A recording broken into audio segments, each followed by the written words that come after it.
É preciso tocar coisas que não estão escritas na partitura. E aí você pensa, mas como assim tocar o que não está escrito na partitura? Tocar o que não está escrito na partitura demanda que a gente tenha um hábito de escuta musical. A gente tem esse hábito diário de analisar o repertório que a gente está tocando, é uma escuta analítica mesmo, sabe? De você comparar o que você ouve da sonoridade que deve ser aquela música com o que está escrito, com a grafia ali que está registrada. No momento que você faz essa comparação, e se ela for realmente perspicaz, e você vai perceber que tem nuances ali que não correspondem ao que está escrito. Então, é aí que você abre mão da rigidez da escrita para falar, poxa, eu preciso trazer outros princípios. E lógico, você não vai abrir mão simplesmente porque você ouviu alguém tocando, acabou, eu vou fazer isso. Eu vou imitar essa pessoa. Não.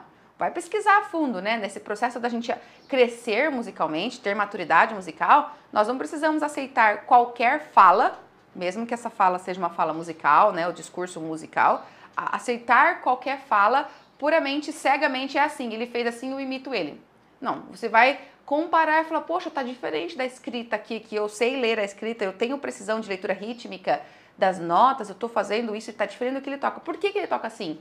O que justifica ele tá fazendo assim? Eu vou pesquisar, eu vou entender, e aí eu vou lançar mão de caráter estilístico, né, de detalhes da linguagem do compositor, do gênero daquela peça, e aí eu vou refinando a minha capacidade de transcender e tocar o que não está ali. Um exemplo disso, por exemplo, o swing feel no jazz. O swing feel no jazz é uma maneira tercinada de tocar, de dividir o tempo, de tocar as colcheias. Quando você pega uma escrita para jazz, ainda que o swing feel ele não seja aplicado a todas as ocasiões do jazz, porque há um parênteses a ser feito, quando você começa a estudar mais sobre isso, você vai saber, você vai conhecer, mas ainda assim, em muitas ocasiões, em muitos repertórios, você vê a escrita musical lá, precisa, reta, tati, tati, tati, tati, tati, e eles tocando tati, tati, tati, tati, tati, tati, tati.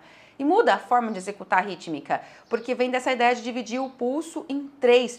Então é como se se puxasse a sensação dos compassos compostos, daquilo que é característico no compasso composto, né? Que é tocar em três, ou digamos, trazendo para o compasso simples, tercinar o pulso, dividir em três notas esse pulso, esse compasso aí, que não é um compasso composto na música, né? Mas isso vem dessa prática e também é muito presente, por exemplo, no blues, no shuffle. E, enfim, é algo que está escrito de um jeito e que você toca de outro.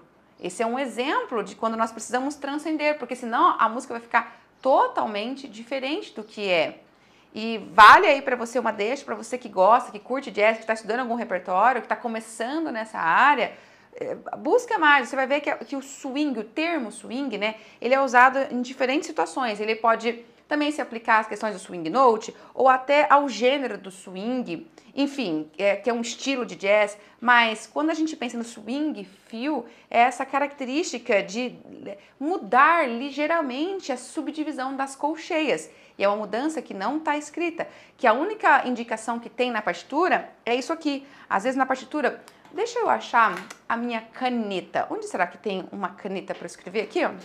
Achei. Quando vem na partitura, vem assim às vezes, ó. Opa! Vem assim. Tá lá a pauta. Aqui. A música começa a ser grafada e a única coisa que vem escrita às vezes é swing feel. Opa, acho que não é assim, acho que é 2 E's que se escreve. Swing feel. Eu acho que é 2 E, exatamente. Não é assim não. É assim. Swing feel. Ou às vezes vem uma outra informação. Às vezes vem assim. É uma deixa para você. Escreve-se assim. Vem assim no começo da pauta. E só vem no comecinho da pauta, logo em cima da primeira pauta. É uma deixa para você entender que ele está sugerindo swing feel. Ou seja, toque essa divisão da colcheia como esse padrão aqui. Ok? São as únicas informações que tem. E depende da transcrição, né? Da partitura que você pega, né? Se o editor, se a pessoa que montou essa partitura, ela tiver o entendimento, ela vai, correto, do gênero, do estilo, ela vai colocar isso. Às vezes nem coloca. Enfim. Um outro exemplo que nós devemos transcender o que está escrito. A gente tem a questão do rubato. O rubato, na música, é um termo em italiano que ele quer dizer tempo roubado. literalmente. Então, esse rubato, esse tempo roubado, né? Na verdade, é uma forma expressiva, é uma questão de trazer um pouco mais de liberdade para a escrita rítmica. Nós tocamos a música alargando a velocidade, ou aumentando, acelerando. Então, a gente mexe na questão rítmica mesmo, na precisão metronômica, que até então é o que nos guia na leitura, né? Nós estamos lá sentindo o pulso precisamente. E aí, de repente, nós começamos a mexer. Então, a gente começa a fazer um desacelerando gradativo, não é brusco. E depois, ou a gente começa a acelerar, e aí depois a gente estabelece de novo. Ou seja, o rubato ele vem para trazer expressividade, ele não mantém a métrica regular como ela deve ser. E assim, existem alguns tipos de rubato. Existe o rubato onde a melodia fica mais flexível, então ela vai alargando, ela vai ficando mais à vontade. À vontade quanto? O quanto o compositor não, o quanto o intérprete verificar, analisar que é importante para trazer o que ele quer trazer, ó, o drama que ele quer trazer, a intensificação, o clímax que ele quer trazer, ele vai alargando, mas o acompanhamento harmônico fica preciso, fica ainda metronômico, entre aspas, né? Mas ele vai acompanhando, ainda que não de maneira rígida, né? Mas ele vai dando suporte, ele também não alarga. E existe a forma de execução que vai alargando. Os dois juntos, né? Tanto melodia quanto acompanhamento, eles vão sendo afetados juntos. São formas diferentes que se pode fazer e que, como o rubato tem um caráter de improvisação, ele traz um pouco essa questão de eu vou improvisar um pouco a execução, eu vou tomar liberdades que o compositor permite. Às vezes vem escrito tempo rubato, às vezes vem escrito só a expressão rubato ali debaixo da pauta. Então o compositor, ele coloca, ele permite, ele quer que você faz e ele te dá a opção de fazer a sua vontade, né? Ele não especifica quanto que você vai alargar, quanto que você vai acelerar. Então, como ela tem esse caráter um tanto quanto improvisatório, fazer variações na forma de aplicar esse rubato é algo até interessante, porque tira a monotonia, né? Se eu fizer sempre do mesmo jeito o rubato, fica um pouco previsível, fica um pouco monótono demais.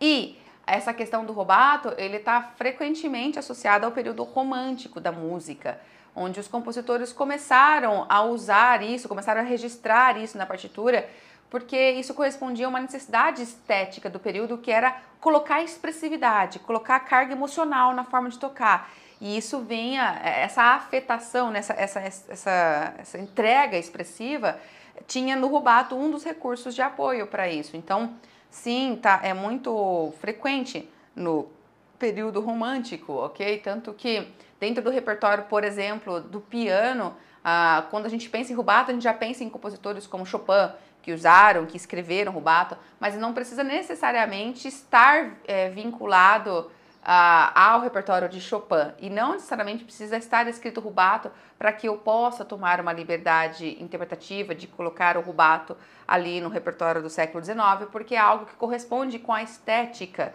do período, ok? Então dá pra gente usar isso. Agora, veja, o rubato é algo que só vem uma expressão escrita, rubato. E você tem que ter a capacidade de primeiro ter lido metronomicamente, saber como aquilo deve acontecer e depois conseguir transcender, senão você não traz a expressividade da música. Ou seja, nesses dois exemplos, eu trouxe situações em que você tem que tocar o que não está escrito. Do ponto de vista sonoro, a sonoridade que sai não está escrita.